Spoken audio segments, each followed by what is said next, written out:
The 2-month-long public lecturer strike may be headed for a rocky end following the decision by some of the striking lecturers to resume work. Kenyatta University and Moi University are seeking for an in-house solution to the strike by asking lecturers who have been on strike to resume work. The Technical University of Kenya was the first to make an offer to striking lecturers, with some of them reported to have signed committal letters that have seen studies resume at the institution. With lecturers slowly trooping back to lecture halls, will the centre really hold for the unions? That's the question we're asking this morning on a news centre. Thank you very much for staying with us. And also thank you for the comments that I'm getting on my Twitter handle. Remember that we're asking you this morning if the unions should now call off the university lecturers strike. Let's know what you think about it. I've seen quite a number of students tweeting and saying indeed it's time because they have lost so much time and ground with their classwork. But also let me hear your voice on this one. Should the unions now call off the public universities lecturers strike? Continue tweeting. Kenyatta News Centre is the hashtag, or tweet me at Betty M. Kial. Let's now have a discussion here in studio with the Vice Chancellor for Kenyatta University, Professor Paul Wainaina. Thank you very much, Professor, for joining us here on News Centre once more. All right, so let's talk about the situation currently at Kenyatta University. How many lecturers can you say have already signed these committal letters to go back to work? Thank you very much, Betty. First of all, I would like to take this opportunity, first of all, to say pole to people in Solai. Actually, I come from that area, and I'm sure some of my relatives have been affected. Secondly, I would like to also take this opportunity to thank the studio and our viewers for actually switching on when I'm going to say a few things, clarify certain things about the strike, and in particular in Kenyatta University. Right. Betty, as you know, this strike has taken 2 months, and I also want to clarify that the staff union is representing 3 cadre of our staff, and when we started in March, the 3 unions that represent university public workers went on strike. But afterwards, the strike was actually declared unprotected and therefore illegal. So one of the union called off the strike, and right now we are having WASO, which represent the academic staff. Yes. And also KUSU, which represent non-teaching staff at the the middle level. And what has happened, Betty, is that since March 1st, we have not had any learning in most of the public universities. And I can say for Kenyatta University, it's only Parklands, our School of Law, where the lecturers who teach law decided to obey the law. And I really appreciate what they have done. And because of that, these have been having 100% classes. All right. And therefore, they are ready for examination. So after 2 months, as management in Kenyatta University, we felt that this is taking too long. It is really hurting so much. And we decided to sit down with our lecturers. And we had a meeting, their chairman. We sat down and we decided that perhaps even if we don't completely call off the strike, can we have some things happening at the university? Meanwhile, the CBA negotiations continue. And when the chairman of department sat down, members of staff felt that, yes, what they could do, they could sign and decide to come back to class. Meanwhile, negotiations with the government continue. And therefore, on Monday 7th, we asked the students who had gone home, and we asked the lecturers to start teaching. it was a very, slow pace because most of the students had gone home. But eventually, we were able to start. But of course, some of the union activists tried to persuade the lecturers not actually to go back to work. All right. And therefore, we had a bit of a scuffle on Monday, but things have really improved. As of yesterday, 65% of our lecturers have been teaching, and classes are going on now. All right. And we hope that when all the students come back, we are going to have 100%, particularly, probably next week. All right. So when you say 65% is in operations, is this 65% of the lecturers or the entire fraternity of the school? Betty, we have 7 campuses, and therefore what we are saying is that like the main campus, yesterday it was like 70%. Kitui campus, it was 40%. City campus, 70%. And when you take the average, actually it was 65% classes going on. All right, that is across all, Yes. all the institutions. Yeah. All right, so we understand also that there were committee letters that were signed. I don't know if that's what also happened at Kenyatta University. Yes. What happened is that during the meeting with lecturers, with the chairman of departments and the deans, they were told it will be important for you to commit yourself because it will be very bad for us to call the students to come back and then there is no teaching.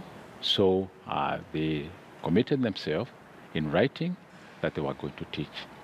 And after that, then we asked the KUSA leaders, that is the student union leaders, to help us to tell the students to come back. And therefore, the signing was really to try and make sure that when we ask the students to come back, then they'll be teaching. All right. Yeah. So let's talk about the teachers, who have not reported or who will not come back to work even after, the university, has stepped in. What happens to them? Are there going to be any punitive measures against them?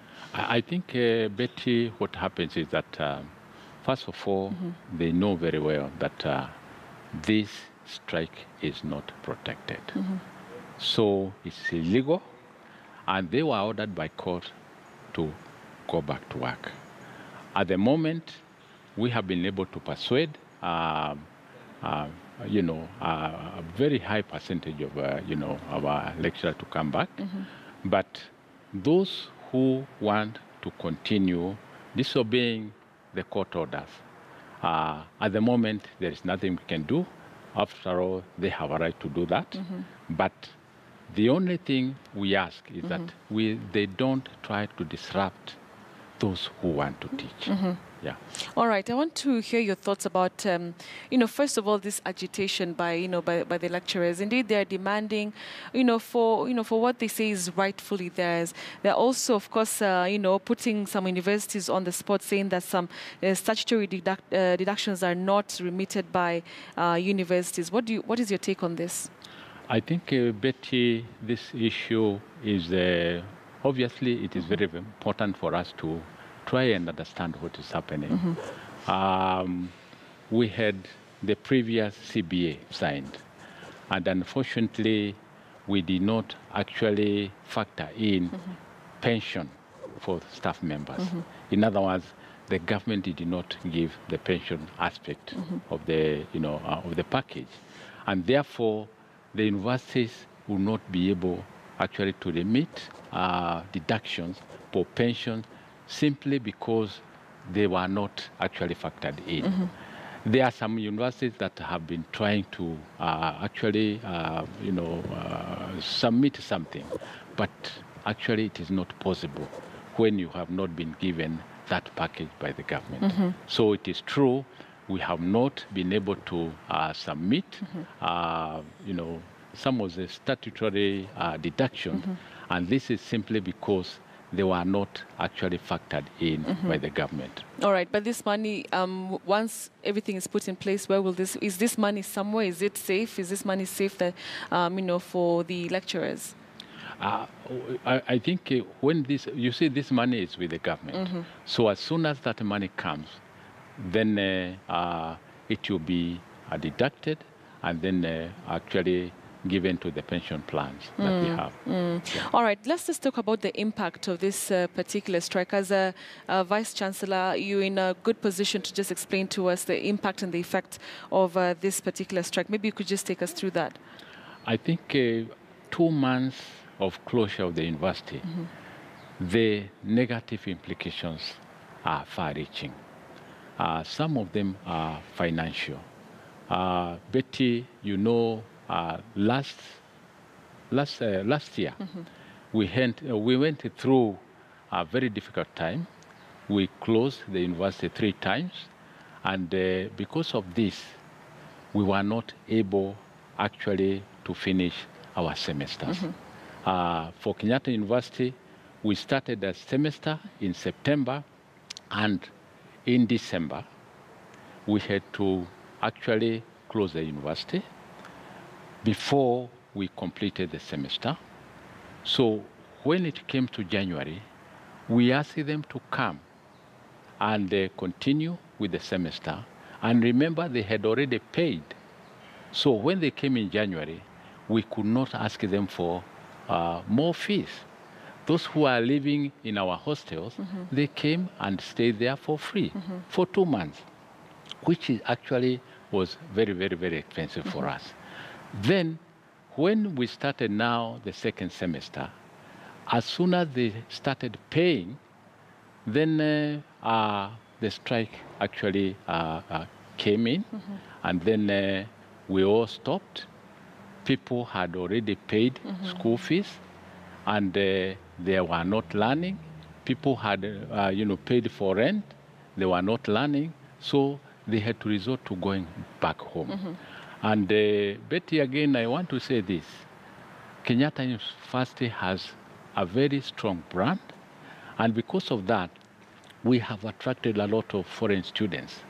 We have more than 40 foreign students in all our programs, and you can imagine for 2 months, these students have been at the university without doing anything. Sometimes I had to go and talk to them and to tell them to be patient. The other impact, as an example, which I can give, is that in Kenyatta University, we train teachers.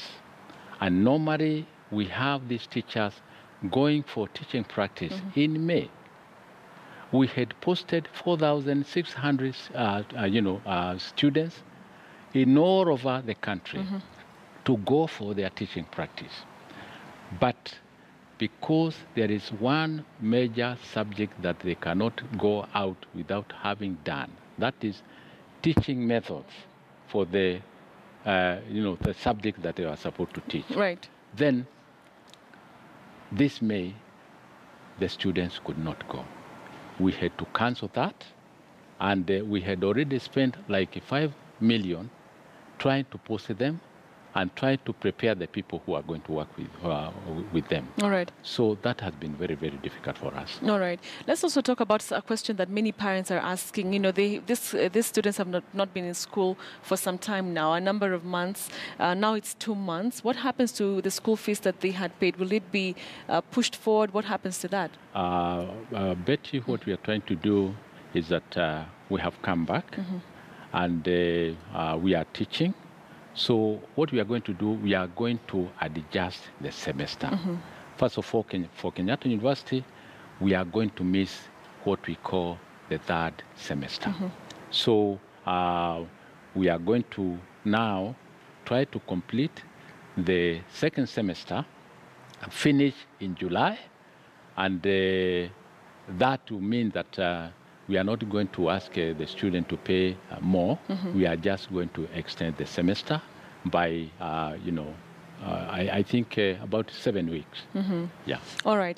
Going back to the strike, the lecturer strike, do you feel that there has been commitment from the government, of course, by extension, the ministry officials, because one of the lamentations they have is that even when it comes to negotiations, sometimes these negotiations do not happen, or the CS is not the person who comes, to actually hold these negotiations. That other, people who are not really at the level that the lecturers would want are the ones who come to participate in these negotiations.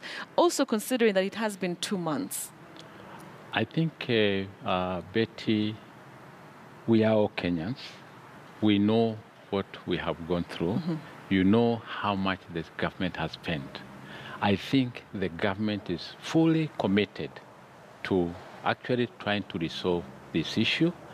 I also feel that sometimes the union are demanding too much and not being patient enough because having gone through what we have gone through, probably the asking of immediate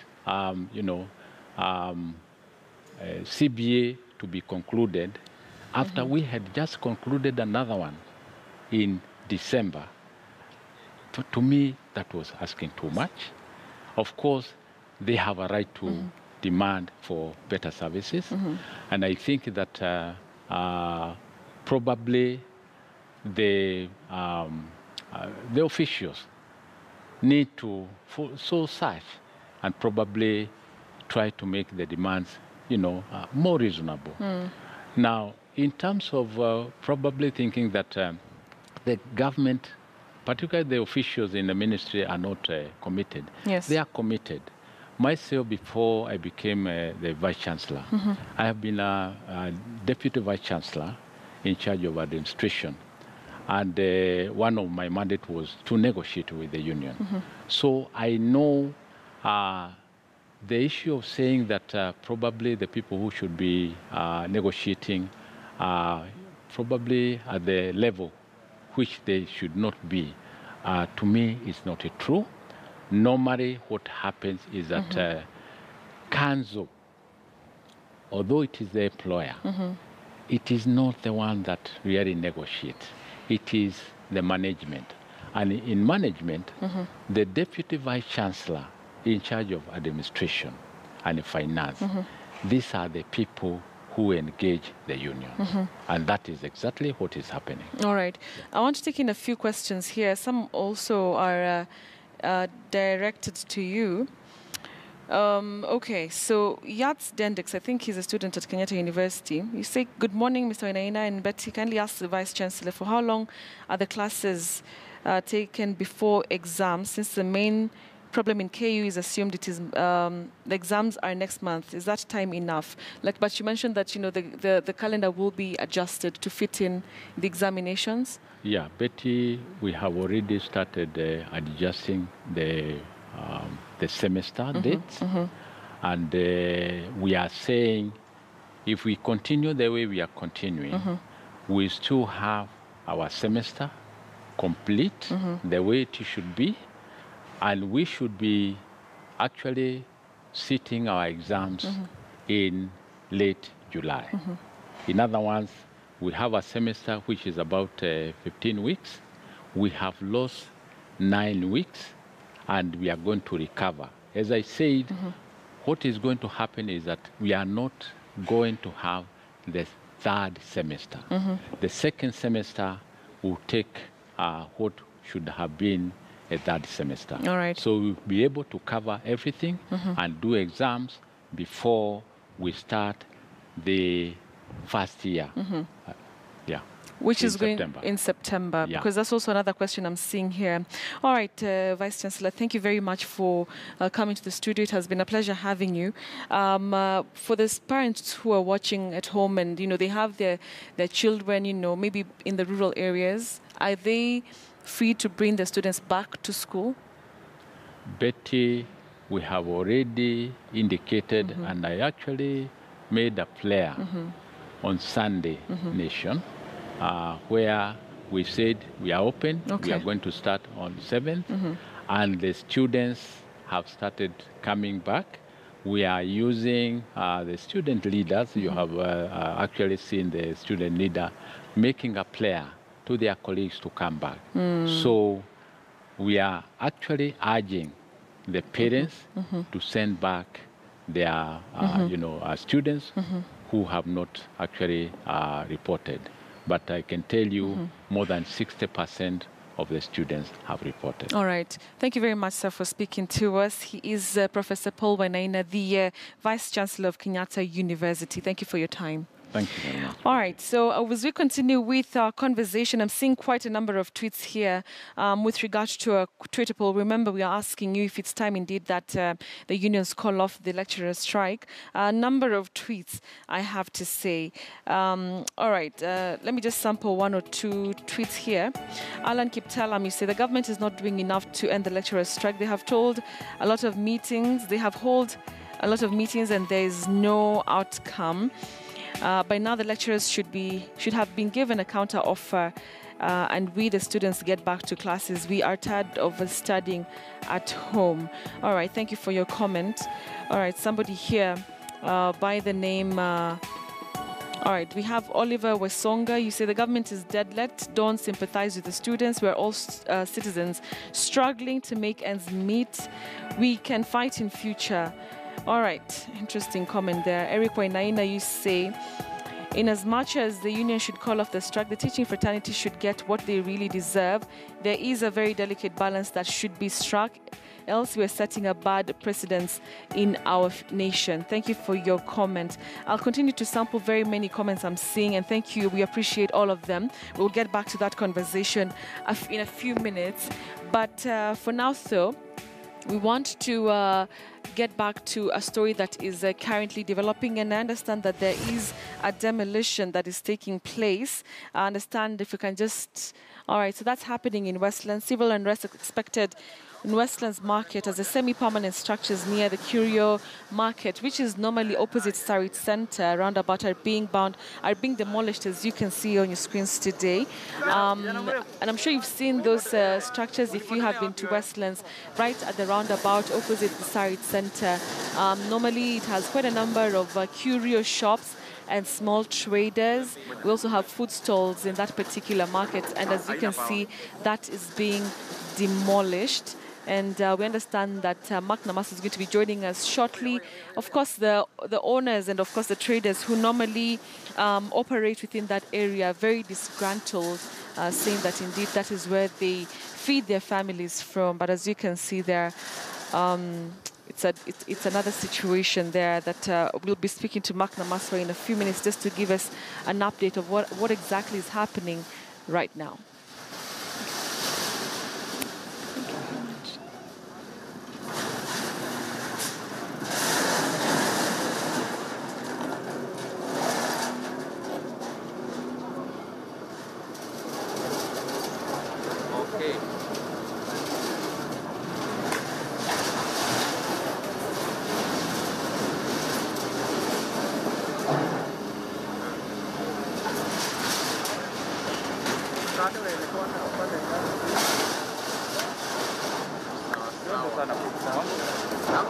Umenipotelea?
Anajua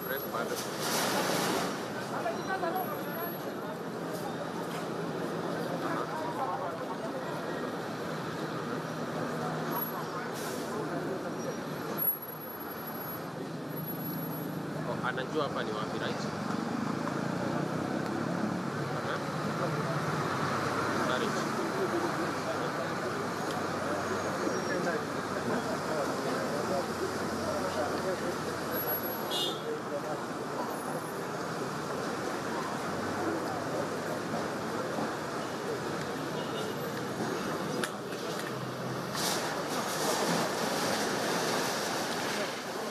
Right, as you can see, the excavators are really rumbling.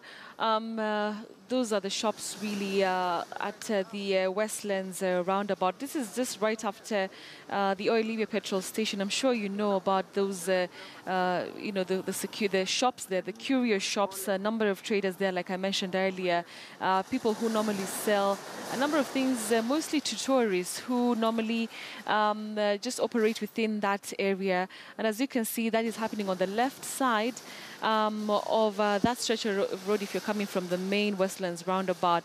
The shops there being demolished there. But we understand that there was a notice that was given and it expired 2 weeks ago. So therefore, the notice was given to the traders so that they can remove their wares. We're not sure if most of them were able to do so, but indeed the time came today, and 2 weeks later, the demolition really is already underway. As you can see, a number of Kenyans just milling around there, and I'm sure some of them really are the people who have been trading in that part of Westlands area. Many of them just looking and just watching the excavators as they continue to demolish. We'll be having our reporter on the ground, Mark Namaso, to tell us more about this. But for now, though, we want to just take a short commercial break. We're coming back in a few minutes. Remember, we have quite a number of stories that we're following. One, of course, is what is happening, that tragedy in Selai. And, of course, we'll be speaking to our Elphas Lagat to give us more detail. Remember, we spoke earlier to the Governor, Lee Kinyanjui, who just explained to us and described to us the situation there. 450 families been rendered homeless, and of course the Red Cross, KDF, we also understand, together with the county government, of course working hard to ensure that also the people who are still buried under the mud are rescued. All right, it's a story that we'll continue to focus on, and of course another one is what you're seeing on your screens a few minutes ago, and that is what's happening in Westlands, the demolitions that are currently ongoing. Don't go away. News Center continues in a few minutes. We'll be right back.